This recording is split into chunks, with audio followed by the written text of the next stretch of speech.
Praise the lord, హల్లెలూయా.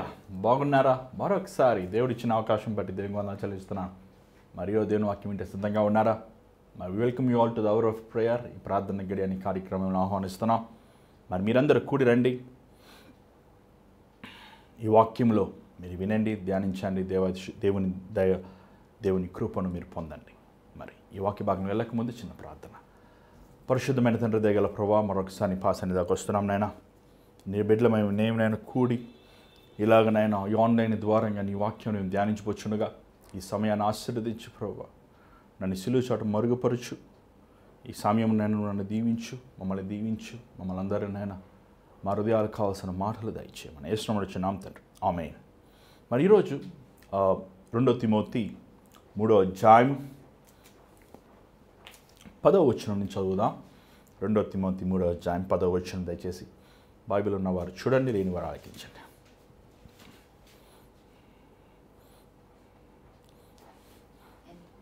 సరే, 2 Timothy 3వ అధ్యాయం 10వ వచనం.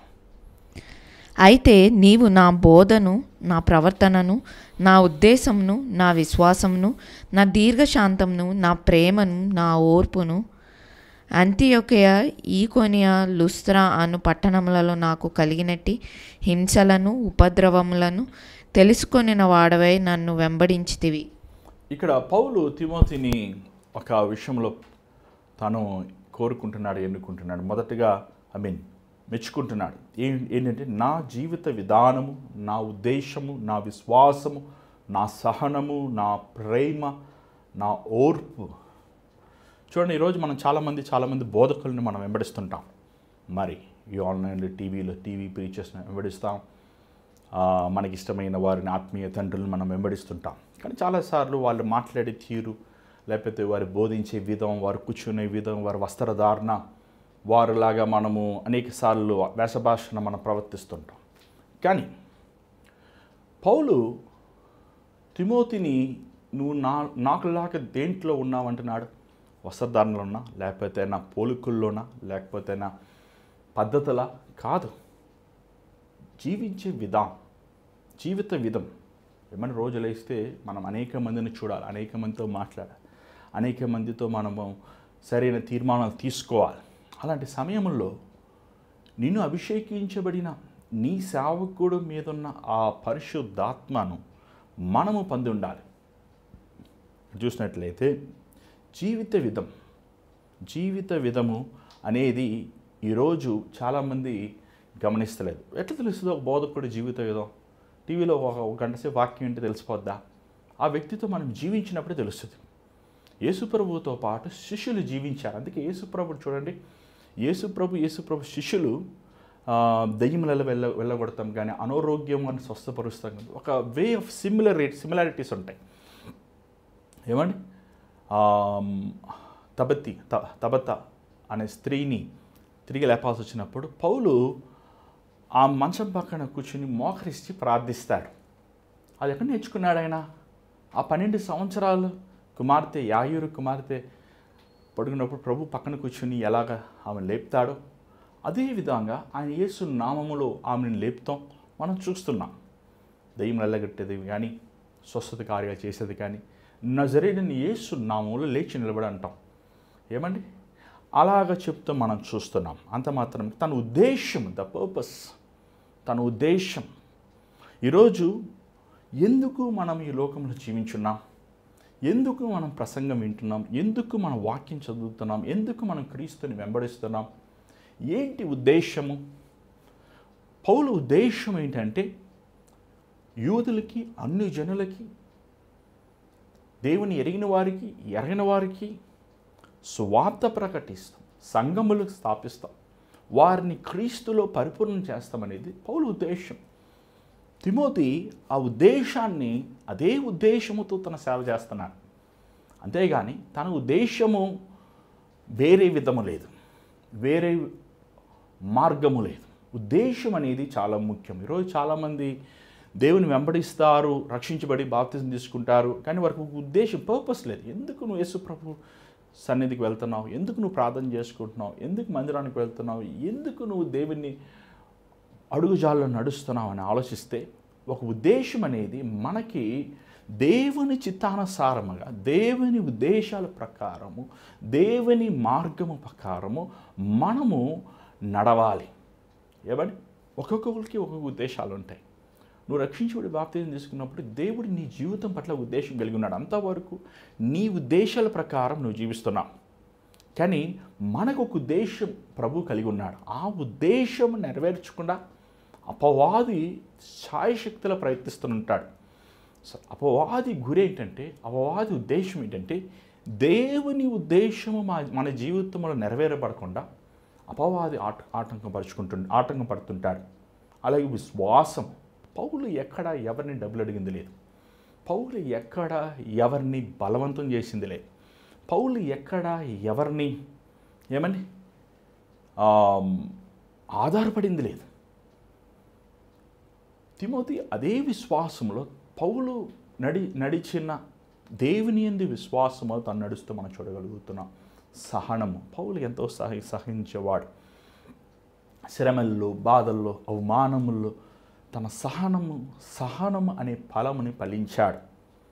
తిమోతి అదే ఫలమును ఫలించాడు. ఇంకోటి ప్రేమ.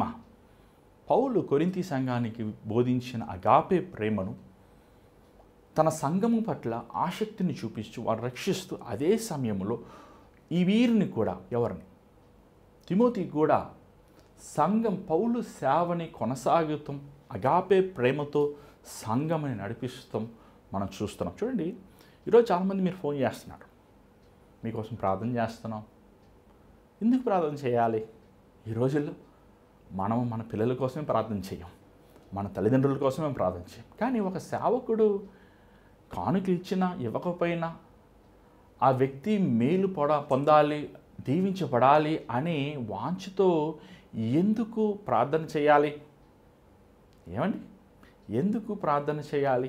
ఏంటి లాభం ఏముంది? లాభం లేకుండా ఎవరైనా ఏమైనా చేస్తారా? ఎందుకు ఈరోజు ప్రతి బోధకుడు సంఘం పెట్టాలని ఆశిస్తారు?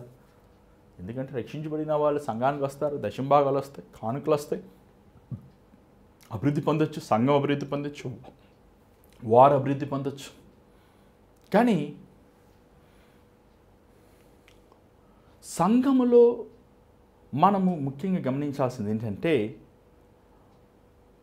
అగాపే అనే ప్రేమను ఒక బోధకుడు విశ్వాసులు విత్తినప్పుడు ఆ విశ్వాసులు మరలా వారు ఉన్న చోట ఆ ప్రేమను విత్తుతారు. అగాపే ప్రేమలో ఉన్న ప్రత్యేకత ఏంటంటే అది క్రీస్తు ప్రేమ. ఆ క్రీస్తు ప్రేమ ఒక హృదయంలో వెళ్ళినప్పుడు అతనున్న ప్రాంతంలో ఉన్న చుట్టుపక్కల అందరు మనుషులకి ఆ ప్రేమను వెతజల్లిస్తాడు. ఇది లోక ప్రేమలు లాంటివి కావు. లోక ప్రేమలు స్వార్థమైన ప్రేమలు, లోక ప్రేమలు డంబముతో కూడిన ప్రేమలు, లోకము ప్రేమలు వారి గురించి ఉన్నతంగా ఆలోచించే ప్రేమలు.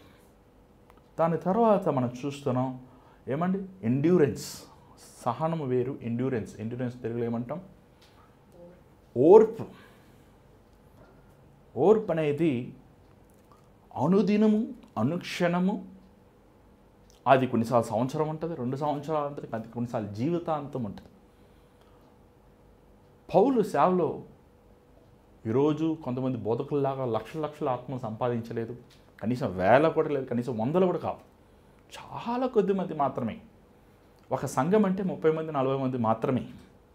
కానీ ఆ సంఘములో కూడా ఆ 40 మందిని ఓర్పుతో వారు సరిదిద్దుతూ సరిచేస్తూ నడిపిస్తూ మనం చూడగలుగుతున్నాం. తిమోతి అదే మార్గంలో సంఘాన్ని కడుతున్నాడు. దాని నిమిత్తము పౌలు ఎంతో ఆనందిస్తున్నాడు. దాని తర్వాత పౌలు 3 స్థలముల్లో జరిగిన బాధను జ్ఞాపకం చేసుకున్నాం. మొదటగా ఏమేమి స్థలాలు, 3 స్థలాలు ఒకసారి చూడండి బైబిల్లో. 11 అంతియొకియా, ఈకోనియా, లుస్త్రా అను పట్టణములలో నాకు కలిగినట్టి హింసలను. అంతియొకియాలో ఏం జరిగిందంటే పౌలుని ఆ పట్టణము నుంచి వెలివేశారు. అపోస్తలుల గ్రంథం 13వ అధ్యాయం 50వ వచనం. అలాగే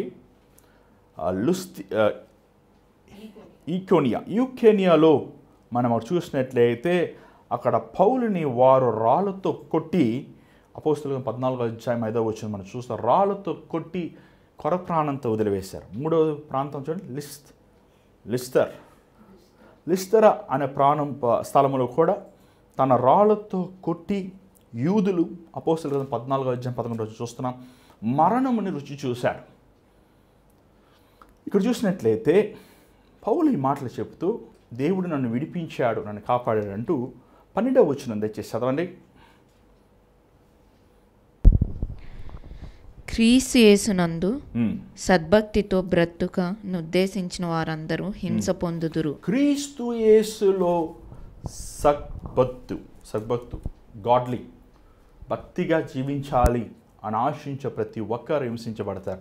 చూడండి, ఈరోజు ఈ వాక్యం చదువుతున్నప్పుడు నాకు దేవుడు బయలుపరిచాడండి, మీకు చెప్పాలి. చూసినట్లయితే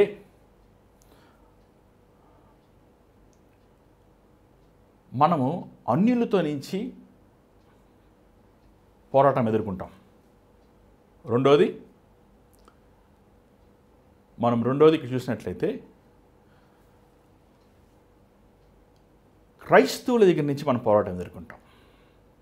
అన్యుల నుంచి మనం పోరాటం ఎదుర్కొంటాం, క్రైస్తవుల నుంచి మనం పోరాటం ఎదుర్కొంటాం. ఈరోజు ఒక సేవకుడికి శత్రువు ఎవరు తెలుసా అండి? ఇంకొక సేవకుడి. ఎందుకు చెప్తున్నా ఏంటండి, వారు సొంతంగా సంపాదించుకోరు ఆత్మ, ఇంకొకరు సంపాదించుకునే ఆత్మలు దోచుకునేవారు. చర్చి పక్కన చర్చి పెట్టుకుంటారు. ఏంటండి, చర్చి పక్కన చర్చి పెట్టుకుని ఏం చేస్తారు? కొట్టుకుంటుంటారు, తన్నుకుంటుంటారు, గుద్దుకుంటుంటారు. దాని తర్వాత మనం చూసినట్లయితే హింసిస్తుంటారు. దేవుని నామంలో ఈరోజు అనేక మంది హింసలు పొందుతున్నారు. క్రైస్తవులు కొట్టబడుతున్నారు, నరకబడుతున్నారు, ఉద్యోగాలు పోతున్నాయి, అవమానించబడుతున్నారు, నిందించబడుతున్నారు. రెండవదిగా క్రైస్తవులు అనేక మంది తన సొంత సహోదరులు, సొంత సహోదరులు, వాళ్ళ భార్య, వాళ్ళ భర్తే, ఏమండి ఎవరో కాదు, బైబిల్లో ఉంది కదా, నేను కలుపుతానికి రాలేదు కానీ నేను విరోధం కలుగు చేస్తానికి వచ్చానన్నాడు ప్రభు. యేసు కోసం జీవించాలంటే ఆటంకం తెలుసండి, వాళ్ళ సొంత భార్యలే. ఈరోజు చూడండి ఎంతమంది గొప్ప బోధకులు వాళ్ళ భార్యలు మనం చూస్తున్నాం, ఎంత భయంకరమైన జీవితాలు బతుకుతున్నారు. వాళ్ళ సొంత భర్తలే, వాళ్ళ సొంత పిల్లలే, వాళ్ళ సొంత రక్త సంబంధులే. ఏమండి, తమిళనాడులో ఒక ఫేమస్ పాస్టర్ గారు ఉన్నారు, సొంత పుట్టిన చెల్లి ఆయన మీద కేసేసి అది హైకోర్టు వరకు వెళ్ళి అవమానం, దేవుని నామాన్ని సిగ్గు తీసుకొచ్చేంత రీతిగా మనం చూస్తున్నాం. ఈరోజు బాధలు, సమస్యలు, పోరాటాలు క్రైస్తవులకి సర్వసాధారణం అయిపోయింది. కానీ ఇది క్రీస్తులో మనం అనుభవించాల్సిందే. ఎవడైనాను యజమానుడు దాసుడి కంటే యజమానుడు గొప్పవాడా? ఏమండి, ఇక్కడ మనం గమనించాలి. దాని తర్వాత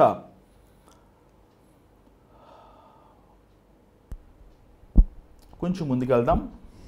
16వ వచనం చదవండి దయచేసి. దైవజనుడు సన్నద్ధుడై ప్రతి సత్కార్యమునకు పూర్ణముగా సిద్ధపడి ఉండినట్లు దైవావేశం వలన కలిగిన ప్రతి లేఖనము ఉపదేశించుటకును, ఖండించుటకును, తప్పుదిద్దుటకును, నీతి యందు శిక్షణ చేయుటకు ప్రయోజనకరమై ఉన్నది.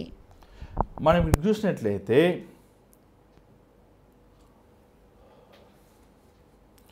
ఇక్కడ మనం చూసినట్లయితే 16వ వచనం మరొకసారి చదవండి, మరొకసారి. దైవజనుడు సన్నద్ధుడై ప్రతి సత్కార్యమునకు పూర్ణముగా సిద్ధపడి ఉండునట్లు దైవావేశము వలన కలిగిన ప్రతి లేఖనము. చూడండి, ఒక సేవకుడు సిద్ధపడాలి. సిద్ధపాటు లేకుండా క్రైస్తవులు ఎలాగవుతావు? ఫస్ట్ ఆఫ్ ఆల్ సిద్ధపాటు లేకుండా విశ్వాసం ఎలాగవుతావు? సిద్ధపాటు లేకుండా నువ్వు ప్రభుని ఎలా వెంబడించగలుగుతావు? ఇక్కడ మనం చూసినట్లయితే దేవుని వాక్యము, ఏమండి ప్రభు బైబిల్, ఈ వాక్యము, ఈ వాక్యములో ఉన్న మాటలు ఈ దేవుడు నోట్లో నుంచి వచ్చే, ముక్కులో నుంచి వచ్చే శ్వాస.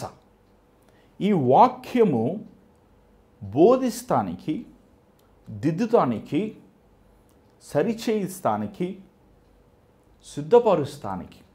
దేవుని వాక్యము చదవండి అంటే దేవుని వాక్యమును బోధించండి అంటే దేవుని వాక్యము మనకి వినటం వలన ఏం కలుగుతుంది తెలుసా? ఏమంటే ఎందుకు మనం దేవుడు మనకు వాక్యం ఇచ్చున్నాడు? మోషే కాలంలో దేవుడు మోషేకు ఆజ్ఞలు ఇచ్చాడు. ఎందుకంటే బోధించడానికి. బోధించకపోతే ఎట్లా తెలుసుకుంటాం? నీకు ఈ నేర్పించారు కాబట్టి కదా నువ్వు తెలుగు చదవగలుగుతున్నావు. నీకు భాష నేర్పించారు కాబట్టి కదా నువ్వు చదవగలుగుతున్నావు. నేర్పించేవారు కావాలంటే నేర్చుకునేవారు ఉండాలి. రెండోదిగా ఏమండి చదవండి, 16వ అధ్యాయం. సన్నద్ధుడై ప్రతి సత్కార్యమునకు పూర్ణముగా సిద్ధపడి యుండునట్లు దైవావేశం వలన కలిగిన ప్రతి లేఖనము ఉపదేశించుటకును ఖండించాలి. మరి తప్పు ఎవరు చేసిన తప్పేనండి. పెద్ద పాస్టర్గా తప్పు చేసిన తప్పే, చిన్న పాస్టర్గా తప్పు చేసిన తప్పే. అదైతే ఫోన్ పక్కన పెట్టండి, డిస్టర్బెన్స్ వస్తుందా? ఫోన్ పక్కన పెట్టండి. ఖండించుటకు దిద్దుటకు ఏమండి ఈరోజు మనం జ్ఞాపకం చేసుకోవాలి. దిద్దుబాటు మనకి అసహ్యంగా ఉంది చాలామందికి. ఇక్కడ బైబిల్లో రాయబడి ఉంది, కీర్తనలు 50వ అధ్యాయము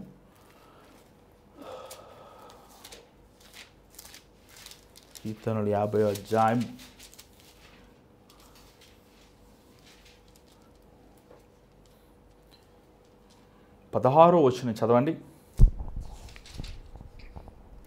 భక్తిహీనులతో దేవుడిట్లు సెలవిచ్చుచున్నాడు, నా కట్టడలు వివరించుటకు నీకేమి పని? ఎవరు భక్తిహీనుడు అండి?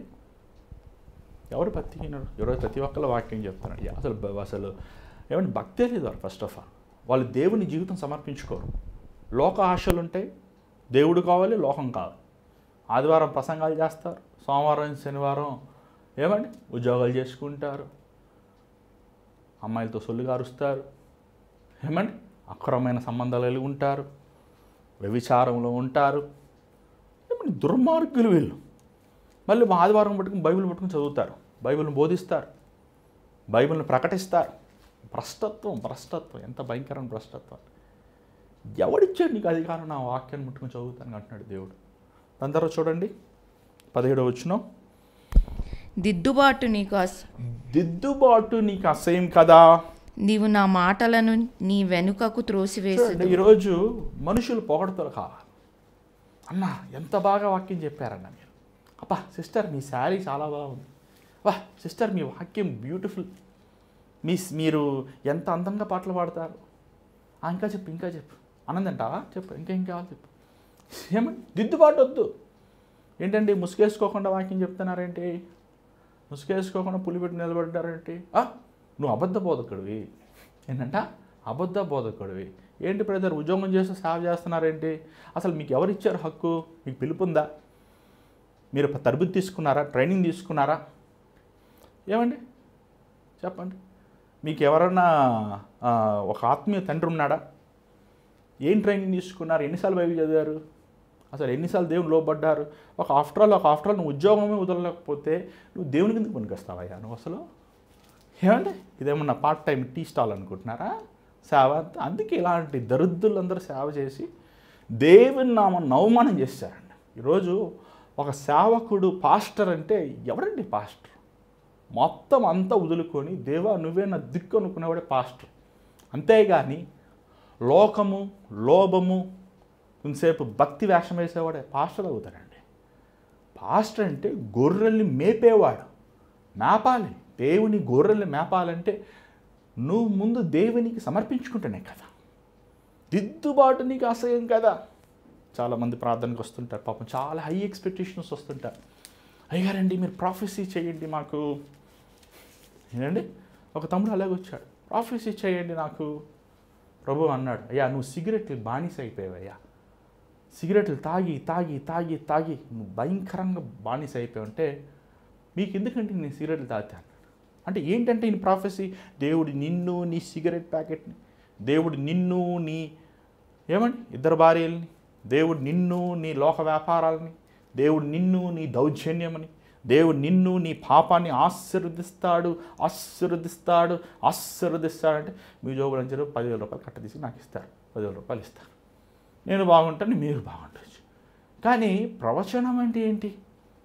దేవుడు హృదయంలో ఉన్న మీ స్థితిని బయట పెట్టాలి. ఏమండి, ఈరోజు మనుషులకు దిద్దుబాటు వద్దు. ఒకళ్ళు వచ్చారండి అని తీసుకెళ్ళారు, బిజినెస్ అంతా డౌన్ అయిపోతుందన్నా ప్రార్థన చేయండి. సరే చూపించాయ్యా. కానీ దేవుడు వారి భయంకరమైన స్థితిని చూపించాడు, వారి పాప జీవితాన్ని చూపించాడు, వారి భ్రష్టత్వం చూపించాడు. చెప్పారు, ఓపెన్ చెప్పేసాను, ఇది మీరు కరెక్ట్ కాదండి మీరు జీవించారు, దీనివల్ల మీరు నష్టపోతున్నారు, మీరు ఉపవాసం ఉండి ప్రార్థన చేయండి, సమస్య లేదు. మళ్ళీ ఫోనే లేదు అసలు. ఏంటంటే ఉపవాసం ఉండి ప్రార్థన చేయాలంట, కానీ వ్యాపారంలో కోట్ల రూపాయలు రావాలంట, దేవుని ఆశీర్వాదాలు కావాలి, వ్యాపారం ఫ్లరిష్ అయిపోవాలి. మేము అలాగా పరలోకానికి వెళ్ళిపోయాం. మేము వారి దగ్గరికి వెళ్ళామండి, వీరి దగ్గరికి వెళ్ళామండి, పెద్దయ్య గారి దగ్గరికి వెళ్ళాం, వారు నూనె రాసి అభిషేకం ఇచ్చారు, వాళ్ళు మాకు వాగ్దానాన్ని ఇచ్చారు, ఒక ఆయన బోర్డు ఇచ్చాడు, ఒక ఆయన అది ఇచ్చాడు. ఎంతమంది ఎన్ని ఇచ్చినా నీ మోసమైన కపటమైన జీవితం మార్చుకోకపోతే దేవుడు నిన్ను దీవించలేడు. ఇది దిద్దుబాటు. దేవుని వాక్యము మనల్ని రిబ్యూక్, గద్దించేది. గద్దించకూడదు. చెప్పండి, పిల్లలు ఉన్నారండి, స్టవ్లో చేయి పెడుతున్నాడు, నాన్న చెయ్యి పెట్టద్దు స్టవ్లో అంటావా? లేకపోతే రే పాటనో వేస్తావా? ఒక్కసారి వేస్తే ఇంకోసారి పెట్టాడు. ఈరోజు మనుషులకి దిద్దుబాటు అసహ్యంగా ఉంటుంది, మనం చూస్తున్నాం. అలాగనే ఏమని సరి కరెక్షన్ చేయబడాలి. చాలాసార్లు ఈరోజు ఒకటి నేను గమనిస్తున్నానండి, ఎంతోమంది ఈరోజు యవనస్తులు సేవ చేస్తున్నారు, దేవునికి స్తోత్రం, నిజంగా మంచిదే. కానీ వారి వ్యక్తిగతమైన జీవితాలు ఎలా ఉన్నాయి? యవనస్తులు సేవకులైన వారు, వివాహం కాని వారు, నేను పేరు చెప్తే నాకు ఇష్టం లేదు, అమ్మాయిలతో ఏమని మిమ్మల్ని ఒక దేవుని సేవకుడిగా, ఒక దేవుని సువార్త పాటగాడిగా మీకు ఎంతోమంది ఫ్యాన్స్ వస్తుంటారు. ఏమని మాకు కూడా వచ్చారు, అనేక ఫ్యాన్స్ వచ్చారు. కానీ ఎప్పుడు ఎన్నడూ దేవుడు చూస్తున్నాడు, ఏ అమ్మాయితో కానీ ఏ అబ్బాయితో కానీ మిస్బిహేవియర్ అనేది లేదండి. ఈరోజు ఎంతోమంది సాక్ష్యాన్ని కోల్పోతున్నారు. ఏమంటే యవనస్తులైన మీరు, దేవుని పులిపేటి మీద వాయించే మీరు, ఒక ఆపోజిట్ సెక్స్ వచ్చినప్పుడు వారిని మీరు ట్రాప్లో వేస్తున్నారా? ఏమంటే వాళ్ళు స్టేజ్ మీద వాయిస్తాను మాత్రం దేవదూతలు కాదండి. నేను చెప్తాను, ఎంతో బాధతో చెప్తాను, ఎంతోమంది వ్యక్తిగతమైన జీవితాలను చూసి చెప్తాను. అసలు వారికి దేవునికి ఎలాంటి సహవాసం లేదు. అమాయకులైన ఆ ప్రజలు వారి చేతుల్లో బలి అయిపోతాను చూస్తున్నాను. పేరు సేవకులు అంటారు, పిలవబడతారు.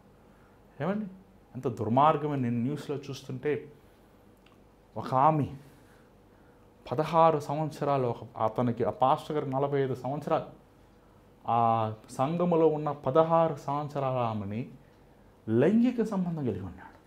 పిల్లలు ఉన్నారు, యవనస్తులు పిల్లలు ఉన్నారు, ఇంట్లో భార్య ఉంది. ఎంత భయంకరం అంటే అసలు ఎంత భయంకరం, ఎంత దేవుని నామానికి ఎంత అవమానం. మనందరికీ తెలుసు, హిల్ సాంగ్స్ వర్షిప్స్ మనం చూస్తుంటాం. ఆ ఫౌండర్ చూడొచ్చు, నేను చెప్పలేను, ఎంత భయంకరం అసలు, ఎంత భయంకరం అసలు వినలేము. అంత పెద్ద వయసు, 70 సంవత్సరాలు 80 సంవత్సరాలు, అక్రమైన సంబంధాలు. మనందరూ తెలుసు రవి జకరియాస్ గారు, అసలు ఆయన ప్రీచింగ్ ఎంత ఇదే, ఆయన జీవితం చూసినప్పుడు ఎంత దరిద్రత. ఈరోజు పవిత్రత లేకుండా సరి చేయబడటానికి ఇష్టపడతలేదు. ఈ హైదరాబాద్ లాంటి ప్రాంతంలో అంటే నాకు ఎంతమంది దేవుని సేవకులు, నీకు పిల్లలు వివాహమైన మాత్రాన, పిల్లలు ఉన్న మాత్రాన ఆ సేవకుడు పరిశుద్ధుడు అనుకోవద్దండి దయచేసి. చాలామంది దుర్మార్గులు ఉన్నారు. అనేక మంది జీవితములు ఏమంటే దోచుకునే దయ్యాలండి వాళ్ళు. మళ్ళీ వాక్యాలు చెప్తారు, మళ్ళీ ప్రార్థనలు చేస్తారు, మళ్ళీ స్వస్థతలు చేస్తారు. ఏమండి దేవుని వాక్యముని నీ దిద్దాలి. నువ్వెవడరా నా చెప్తానికి, నువ్వేంటి నా చెప్తానికి అని వెర్రవీగిపోతుంటే ఎవడు నీ కంట్రోల్ ఉన్నాడా? అంటే నీ ఇష్టం నువ్వేనా? నీకు రెస్పాన్సిబిలిటీ, నీ పైన నిన్ను నడిపించేవాడు ఎవరు లేరా? నీకు సలహా ఇచ్చేవారు ఎవరు లేరా? నిన్ను విమర్శించేవారు ఎవరు లేరా? ఏమంటే మనల్ని ప్రేమించేవారు మనం విమర్శిస్తారండి. ఎందుకంటే మనము జాగ్రత్తగా ఉండాలి, మనలో ఉన్న లోపంలో బయట పెట్టాలి. అంతే నిన్ను శత్రువే పొగుడుతాడు, శత్రువే మనల్ని ఎంకరేజ్ చేస్తాడు పాపానికి, శత్రువే మనల్ని ప్రోత్సాహపరుస్తాడు సాతాను మార్గానికి. నిజమైన దేవుని సేవకుడు తన ఒక బోధకుల్ని, ఒక విశ్వాసాన్ని వాక్యమును పెట్టి ఒక్కొక్క వ్యక్తిని సరిదిద్దాలి, సరిచేయాలి. ఈరోజు ఎంత దరిద్రలతో ఎంత దుర్మార్గానికి వెళ్ళిపోతుంది. ఒక్కొక్కరు ఫారెన్ సపోర్ట్ తీసుకుంటూ డబ్బులు మిస్కాల్కులేషన్స్ చేస్తూ దేవుని నామములో జరుగుతున్న దౌర్జన్యములు పేదలకు అన్నాలు ఇస్తామని చెప్పి వీళ్ళు BMW కార్లు కొనుక్కుంటూ లగ్జరీ లైఫ్స్ ఉంటూ ఎంత భయంకరం మీకు చెప్పవలసిన ఎన్ని న్యూస్లను మనం చూస్తున్నాం, పేపర్లో ఉన్న ఇంటర్నెట్లో బోల్డ్ ఉన్నాయి. ఇదేమీ కొత్త ఇదేం కాదు. ఇది దేవుని స్థలములు కబ్జాలు చేసి ఎవరైనా అన్యుడి కబ్జాలు చేస్తారు, విశ్వాసులు కబ్జాలు చేసి తరతరాలుగా ఉన్న క్రైస్తవులు కబ్జాలు చేసి దాన్ని మళ్ళీ బార్లకి, వైనులకి, విస్కీ షాప్స్కి, రమ్ షాప్స్కి సారాయి కోట్లకి దేవుని మందిరం స్థలాలు లీజుకి ఇచ్చేసి అమ్మలేక ఎంత భయంకరం, అసలు ఎంత భయంకరం. దిద్దేవారు ఉండాలి, మనం సరిదిద్దేవారు ఉండాలి, మనల్ని గద్దించేవారు ఉండాలి. ముళ్ళుతోనే తీయాలండి. ఇలాంటి ముళ్ళులు ఉంటారు కొంతమంది. వీరికి ప్రేమగా చెప్తే సరిపోదు. వీరికి నాన్న చెయ్యొద్దు. ఏం చేశాడో ఓఫ్ని ఫినాహస్ వారిద్దరు కుమారులని, నాన్న చెయ్యొద్దు, మందిరానికి వచ్చే అమ్మాయిలతో మాట్లాడద్దు, పడుకోవద్దు, బలులు అలా తీసుకోవద్దు, నాన్న చెయ్యొద్దు నాన్న. వాళ్ళు ఏమైనా పసిపిల్లలా, ఏమన్నా దున్నపోతుల్లా ఉంటాయి. అసలు బయటికి పోండ్రా అని తరిమేసినావు. ఇశ్రాయేలు దేశం బాగుపడి ఉండేది. దేవుడు వారు చూసిన దుష్కార్యమును చూసి ఆ బాలుడైన సమూయేలు చెప్తున్నాడండి. ఈరోజు ఈ లోకంలో ఎంత దుష్కార్యం తెలుసా? మందిరం బయట పక్కన పెట్టండి, అది ఎప్పుడో పాడైపోయింది, ఎప్పుడో నరకాన్ని నియమించబడి. మందిరంలో ఉన్న విశ్వాసులు, మందిరంలో ఉన్న పులిపెట్లు, మందిరంలో ఉన్న కానుక డబ్బులు, మందిరంలో జరిగే సంగతులు ఎంత దుర్మార్గానికి వెళ్తున్నాయి తెలుసా అండి. ఎంత భ్రష్టత్వంలోకి వెళ్ళిపోతున్నారు. ఏమవుతుంది? అకౌంటబిలిటీ లేదు ఎవడికి, ఎవడిష్టం వాడిది. దేవుడు గుడ్డోడా అండి అని అడుగుతున్నాను. దేవుడు గుడ్డోడా? దేవుడి చేతులు లేవా? దేవుడి కాళ్ళు లేవా? దేవుడు తెలీదా? జాగ్రత్త. భయంకరమైన శిక్ష లాంటి వారికి దేవుడు సిద్ధపరుస్తున్నాడు. దేవుని సొమ్ము అది, నీ తాత సొమ్ము కాదు అది. మనుషులు కాను డబ్బులో పడేసేది నీ సొమ్ము కాదు అది. నీ ముత్తాతల నుంచి ఇవ్వలేదు నీకు. ఏమిచ్చాడు నీ ముత్తాతలు నీకు? ఏమిచ్చారండి? చాలామంది సాక్ష్యాలు చెప్తారు, వేసుకుంటే చొక్కా కొనలేదండి, తినడానికి తిండి కొనలేదు. ఈరోజు కోట్ల రూపాయలు ఎక్కడి నుంచి వచ్చినాయి? దేవుడిచ్చినవి, దేవుడు సొమ్ము అది. భయం ఉందా నీకు? దేవుడు అంటే అంత తమాషా నీకు? దేవుడు అంటే అంత ఎగతాళా నీకు? దిద్దుతానికి ఇష్టం లేదు వాడికి, సరిచేయబడటానికి ఇష్టం లేదు. ఇంకో ట్రైనింగ్ తీసుకోవాలి, ట్రైనింగ్ లేదు ఈరోజు. ఏం ట్రైనింగ్? పుస్తకాల్లో పాయింట్ 1, పాయింట్ 2 ఆ ట్రైనింగ్ కాదు. అహము, గర్వము, స్వార్థము, లోకాశలు, ధనాశలు నలగొట్టబడాలి. ఎగ్జామ్లో ట్రైనింగ్ పెట్టేవాడు ట్రైనింగ్ అయిపోయాక టెస్ట్ పెడతారు, నీకు టెస్ట్లో పాస్ అవ్వాలి. ప్రతి ఒక్కడు ఎత్తేసుకుని బైబిల్ ఎత్తేసుకుని అదిగో వాక్యాలు చెప్పేస్తున్నాయి, కానీ ఏం ట్రైనింగ్ ఉందయ్యా నీకు? అహం చావలేదు, గర్వం చావలేదు, ధనాపేక్ష నీలో చావలేదు. నీలో డంబము, నీలో లోకము, లోభము, దేవుని వాక్యము నీకు ఇష్టమైనట్లు మళ్ళించుకుని దాన్ని పౌలు ధనవంతుడు కాదే. పౌలు నిందలు, అవమానాలు, శ్రమలు, సిగ్గు, తినటానికి తిండి కూడా లేదు పౌలుకి. తిమోతి అన్నాడు, నువ్వు నాకులాగా ఉండు తిమోతి. ఈ లోకం మనం ఇలాగే ఉంటాం. నిజమైన సేవ చేసే బోధకులు ఇప్పుడు అలాగే ఉంటారండి. చాలామంది అలాంటి వారు పాపం ఘనమైన వారిని చూసుకుని చాలా బాధపడుతుంటారు. ఏంటి ప్రభా, నేను కూడా 2 సంవత్సరాలు నన్ను పట్టించుకోవాలి. నేను ఒకటి చెప్తున్నా, ఖచ్చితంగా వినండి. రేపు మనం పరలోకం వెళ్ళాక ఈ లోకములో మనం గనులు అనుకునే సేవకులు ఎవరు ఉండరండి. 100% రాసిస్తాను.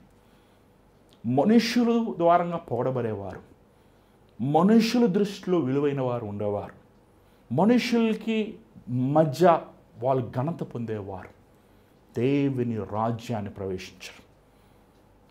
సారీ, మిమ్మల్ని డిసప్పాయింట్ చేసి ఉంటాయి మీ ఫేవరెట్ ప్రీచర్స్. ఈ మాటలేదో నేనేదో బాధపడి చెప్తలేదు, నాకేం ఎవరైతే అసూయ కాదు. కానీ మనం దేవుడు చూసే విధంలో చూడాలి. దేవుడు అదే చూస్తారు, వాక్యానుసారంగా మనం చూస్తారు.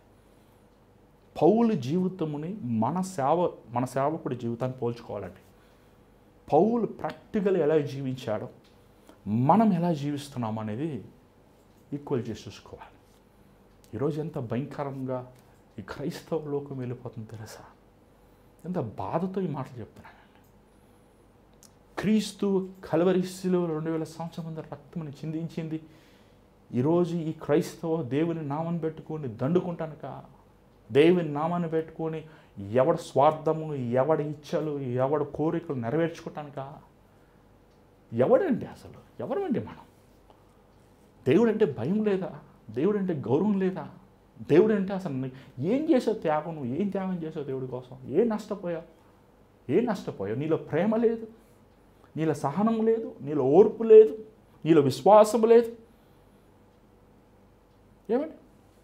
నువ్వు దేవుని మార్గాన్ని నడిచి నీ సువార్తకి, ప్రభు సువార్తకి పోలుస్తున్నప్పుడు ఎలాగుంది అసలు? నువ్వు ఐక్య విచారాల గురించి చెప్తున్నావు కదా. ఇప్పుడు నీ బోధ అంతా ఏంటంటే లోకంలో డెవలప్ అవ్వాలనే కదా నువ్వు బోధించేది. నీ బోధ అంతా ఏంటి? కానుకలు ఇవ్వండి, డబ్బులు ఇస్తే దేవుడు మీ పరలోకానికి అట్లా ఇస్తారని చెప్తామే కదా నీ బోధ. నీ బోధ సారం ఏంటి అసలు? ఎందుకు నువ్వు సేవ చేస్తున్నావు? నేను ఆత్మలు రక్షిస్తానని ఉన్న ఆత్మలను తప్పైన మార్గం నడిపించి ఎంత భయంకరం అలాంటి వాడు బైబిల్లో రాయబడి ఉంది. తేడకట్ట రాయి కట్టి సముద్రం మధ్యలో వదిలి మళ్ళీ ఏమండి గట్టితో వదిలితే తిరిగి వస్తాడేమని. దేవుని వాక్యం ఈరోజు ఎంత ఎవరు పెడితే వారు బోధిస్తాం, ఎవరు పెడితే వారి వాళ్ళ ఇష్టానుసారం మళ్ళీ చూడండి. సిద్ధపాటు లేదు. మనుషులు కూడా ఈరోజు అమాయకులు భావం. ఏమండి గొర్రెలు. అమ్మా బాధపడొద్దమ్మా, దుఃఖపడొద్దమ్మా, నిరాశపడొద్దమ్మా. ఈ గారు ఏ వాక్యం చెప్పారండి? నా చెప్తుంటారు చాలాసార్లు. అమ్మా మీ పాపాలు ఒప్పుకోండి అమ్మా, మీ హృదయం సరి చేసుకోండి అమ్మా, పరలోక రాజుని, ఈ లోకల కష్టాలు ఉంటాయి అంటే సరే అండి, సర్లే అంటే ఏంటి నీ ప్రసంగం? దేనికోసం వింటున్నావు నువ్వు? నీకు అనుకూలమైన మాటలు కావాలనుకుంటున్నావే కానీ దేవుడు శిక్షను, దేవుడు దిద్దుబాటుని, దేవుడు మనలో ఉన్న ఏమండి అవిధేయతని సరిచేయాలి, సరిదిద్దాలి. దేవుని వాక్యము నా హృదయం రహస్యమైన హృదయ స్థితి బయట పెట్టాలి అని ఆలోచన నీకుందా? ప్రియమైన దేవుని బిడ్డలారా, ఇక్కడ ఆలోచించాను. ఒక సేవకుడు సిద్ధపడాలి. ఎక్విప్డ్. ఇంగ్లీష్ బైబిల్లో చూడండి, the servant of God May thoroughly equipped for good work. Equip చేసుకోవాలి, ట్రైన్ అవ్వాలి. చూడండి చాలాసార్లు మీరు చూస్తుంటారు, మనం ఎయిర్ ఫోర్స్ వారు ఆ పారాషూట్లు వేసుకొని దిగుతుంటారు, వారు గన్స్ పట్టుకొని యుద్ధానికి.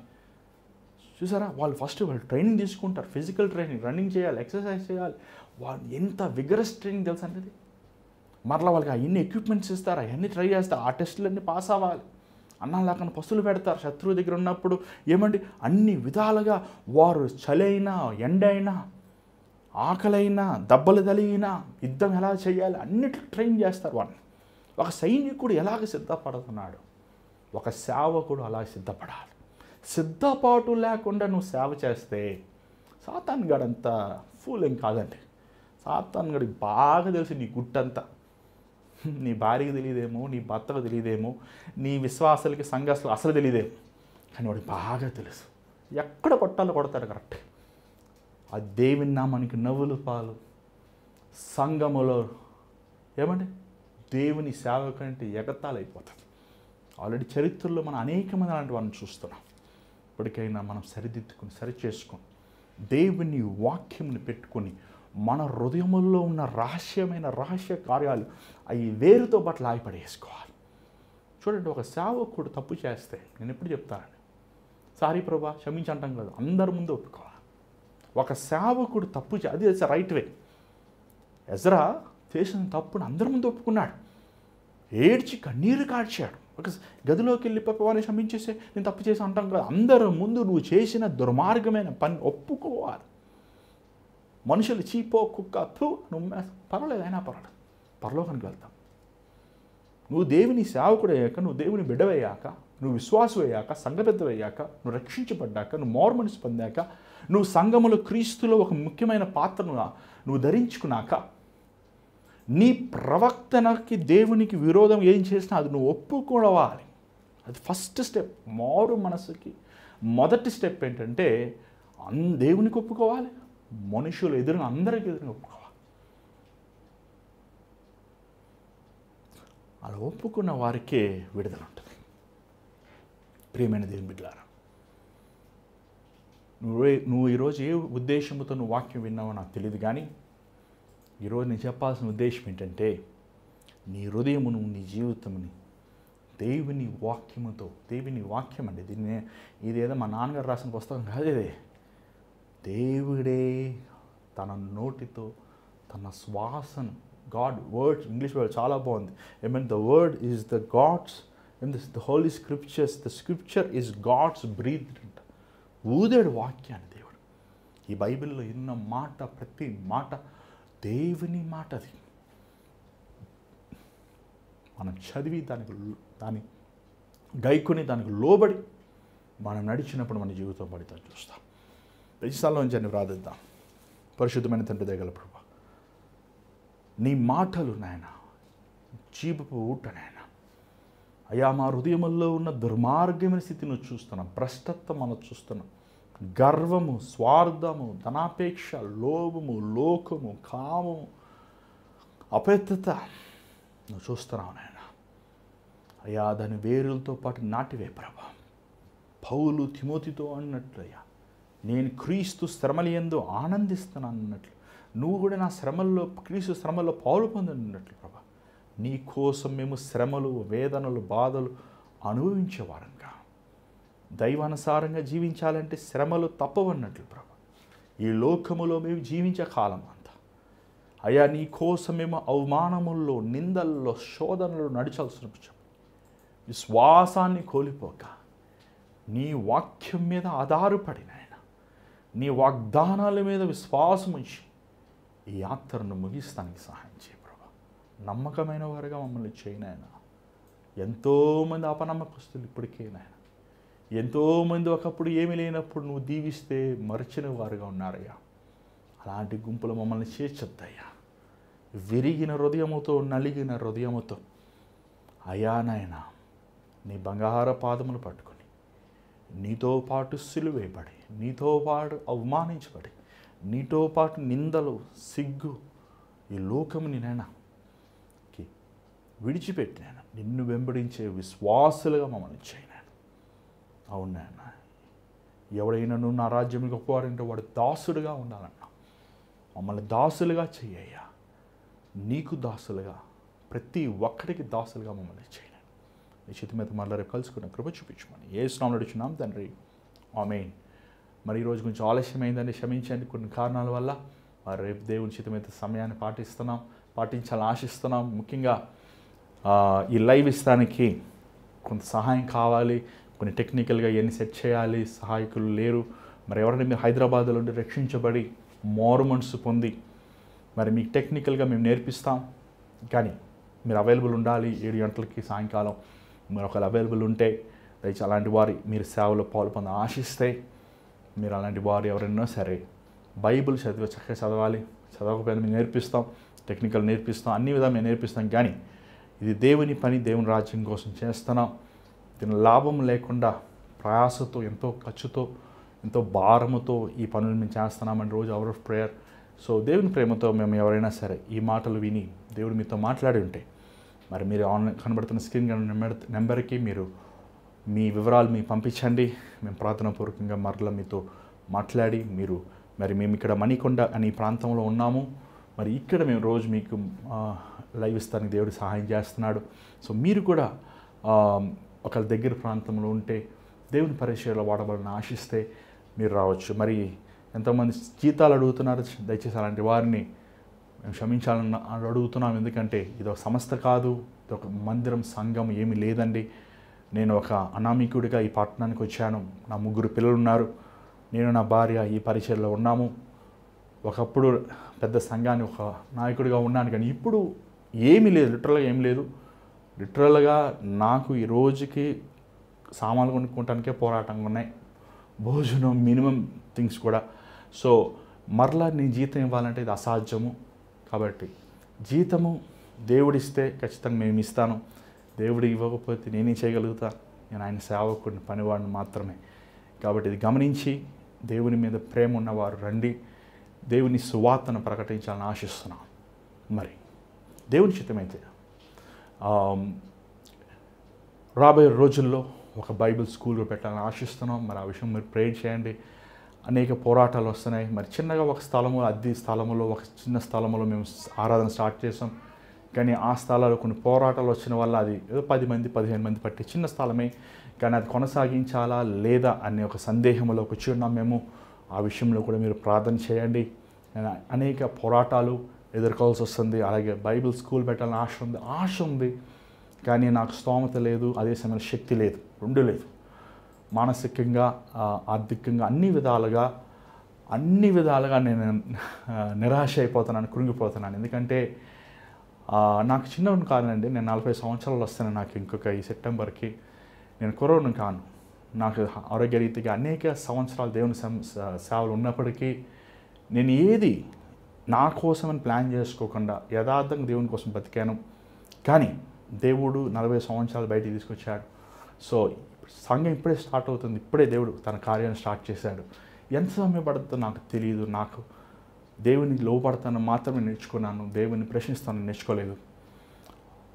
మీరు నా కోసం ప్రార్థన చేయాలి, నా కుటుంబం కోసం ప్రార్థన చేయాలి. ఎందుకంటే ఒకవైపు కుటుంబంలో పోరాటము, బయట పోరాటము, అన్ని విధాలుగా పోరాటాలు ఉన్నాయి. ఆరోగ్యరీతిగా పోరాటము, మీటింగ్స్ పిలుస్తున్నారు కొంతమంది, ప్రయాణాల విషయంలో చాలా పోరాటాలు ఉన్నాయి. అన్ని విషయాల్లో దేవుడు కృప చూపించేలాగా, సహాయం చేసేలాగా మీరు ప్రార్థన చేయండి. కొన్నిసార్లు అన్నీ వదిలేసి ఎక్కడికైనా పారిపోవాలనిపిస్తుంది. నేను పారిపోనులేండి, భయపడద్దు. కానీ దేవుడి శక్తి కావాలి. ఎందుకంటే అండి, మీరు ఎందుకు ఈరోజు నేను వాక్యం చెప్తున్నా బలంగా, అది నేను చెప్పేది నేను కాదండి, దేవుడు చెప్తాడు, దేవుడు మాట్లాడతాడు అంతే. కానీ ఒక బలహీనమైన వాడిని, నేను కూడా చాలా బలహీనమైన వాడిని. అందరికంటే ప్రధానంలో బలహీనంలో నెంబర్ 1 నేనే. కానీ దేవుడి శక్తిని ఇచ్చి అప్పుడప్పుడు తను వాడుకుంటాడు, ఆయన మహిమాత్మ వాడుకుంటాడు. కానీ నమ్మకంగా ఉంటాను. ప్రే చేయండి, నా కోసం మీరు ప్రార్థన చేయండి. అనేక మంది మీ కోసం ప్రార్థిస్తున్నాం. మీరు చాలామంది మీ ప్రార్థన అవసరం పంపిస్తున్నారు, మీరు భారంగా ప్రార్థిస్తున్నాం. మరి మీరు కూడా మా కోసం ప్రార్థన చేయండి, నా కుటుంబం కోసం ప్రార్థన చేయండి. మరి పరిచర్య విషయంలో దేవుని ఉద్దేశం ఏంటి, దేవుని తలంపులు ఏంటి, అవి నెరవేరేలా ప్రార్థన చేయండి. ఎందుకంటే సాతాను తను దేవుని చిత్తము నెరవేరకుండా ఆటంకపడుతున్నాడు. మరి ఈ సమయంలో దేవుడు తన జోక్యం చేసుకుని తనే పోరాడేలాగా మీ అనుదిన ప్రార్థన జ్ఞాపకం ఉంచుకోండి. మరి ఈ భారమైన పరిచయాలు మీరు కూడా పాల్పొందని ఆశిస్తే మరి స్క్రీన్ మీద కడుతున్న నెంబర్కి మీరు వివరాలను పంపించవచ్చు. మరి దేవుని చిత్తం అయితే రేపు కలుసుకుందాం. అంతవరకు God bless you, take care.